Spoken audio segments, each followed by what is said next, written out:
Hi, students. I wanted to go over in this section, lesson 3, what soil is.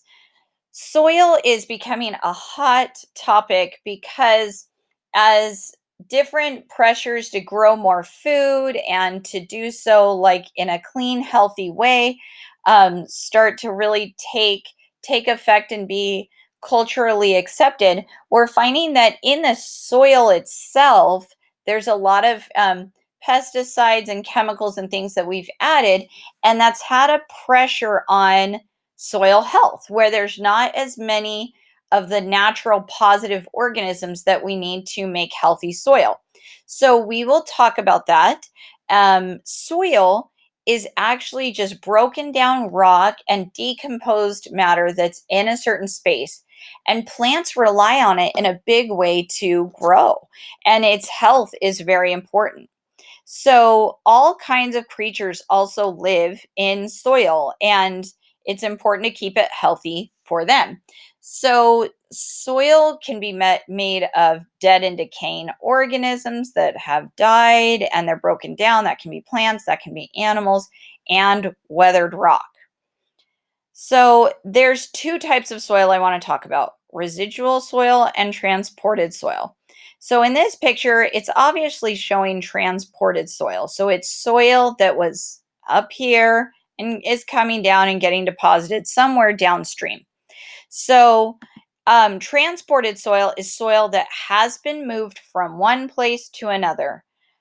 Residual soil is soil that has not been transported. It broke down from rock and decaying organisms right there, and it's always been that same soil.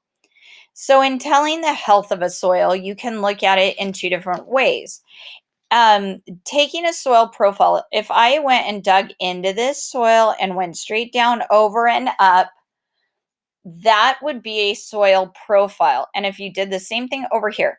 Now, if you look at this profile and this profile over here, this one looks mostly the same throughout. It's got these white streaks and the orange streaks, but essentially it's about the same streakiness all the way throughout. Whereas this soil has definite layers. And this soil is going to be a lot healthier than this soil here. So the first layer that you have on healthy soil is called the O layer. It's called the soil horizon. This is called the horizon, just like the sun. So the horizon, the first layer is called the O layer because it has dead and decaying matter, dead leaves, dead plants, and it's breaking down and decomposing, and so has a lot of nutrients. Underneath that, you have the A layer, and that is a layer of weathered rock and has a lot of organic material. Underneath that is a B layer of red or brown that has been really enriched over time. It's got a lot of clay. You will usually see that it breaks into these blocky chunks because of the clay. And then underneath that, you can have the sea horizon, which the sea horizon is mostly just broken down bedrock. So this is a very healthy looking soil here the um, with the profile in its profile. So here it basically is showing you a map. I think we skipped a page. Did we skip a page? I'm sorry. There it is. Okay. So soils on a slope on in North America. Okay, and this is or well on in the northern hemisphere, but this is going to be different in the southern hemisphere. We tend to get more sun on the south side of mountains. So on the south side of mountains, you tend to have more trees. And because of that, and more plants, they're getting more sun. Because they're getting more sun, more things are growing, and therefore more things are dying and breaking down and making soil. So on mountains, the south side tends to always have more plants than the north side. And so there's going to be more jagged slopes and things like that on the north side of of the mountain, hence the term north face. It's just going to be blockier, sharper on the north face than on the south side, because there's more sun, more plants grow, and there's going to be more vegetation and more leaf litter and things like that that dies. And so it's going to just basically make more soil, better habitat. Then apparent material is basically what made the soil in the first place. So it can be various rocks, it can be various types of dead plants. Soil also depends on biological activity. It's very important to have like good bacteria. I know that seems so weird, but it's good to have certain microorganisms, worms, good bacteria, and things in your soil because you want healthy soil. And they help make it healthy by breaking things down. Also, what contributes to soil being different is the amount of time that it's been there.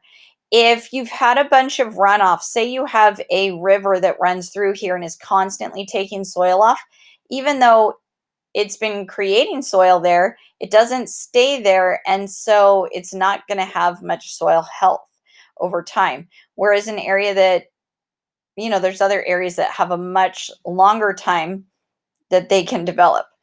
So here's a map of different soils in the United States. Like this is actually a thing. So if you look over at Southern California here, and if you look at your map, I don't know where you live. You could live anywhere down here.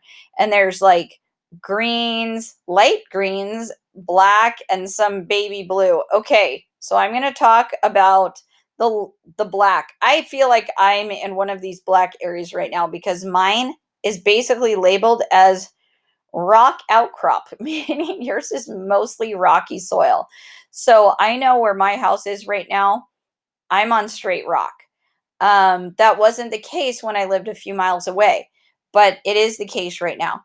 Dark green is actually kind of healthier soil too. They're called the mollisols. The light green is called alphazols, and yellow is vertizols. And you can see that in California, where they picked out, they just didn't have the healthiest soil right here. And some of it did in like the Midwest, Florida, or, these in North Carolina, they were doing fine. We don't have, in some places we have okay soil, but I don't personally. I have a lot of rock outcrop. So here's different ways that soil is classified. You can have clay, which is very fine, very small, like it just feels like a mud or something when you get it wet. And then you can have sand, which is huge. It's just a really big piece of soil. So small is clay, big is sand as far as size that you can see. So it's based off of texture, and then it's based off fertility. Like what microorganisms are present, or like how much rain is available, or what is the acidity like.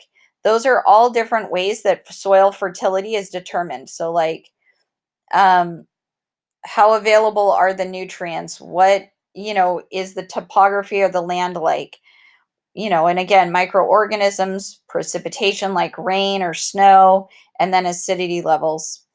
So if you have really clay-like soil, for instance, if you don't like your soil, if you had a really clay-like soil, when I lived in San Diego, it was very clay-like. You could add compost to it to make it healthier. If you had a really acidic oil, there's different healthy bases you can add to it, like limestone, that will make it healthy. So you don't always have to use fertilizers or chemicals. There's some very like natural ways to change the soil a little bit. So soil color is also a thing. Like different soils are different colors. So like yellow soils usually have poor drainage, gray or bluish are also common where it doesn't drain well.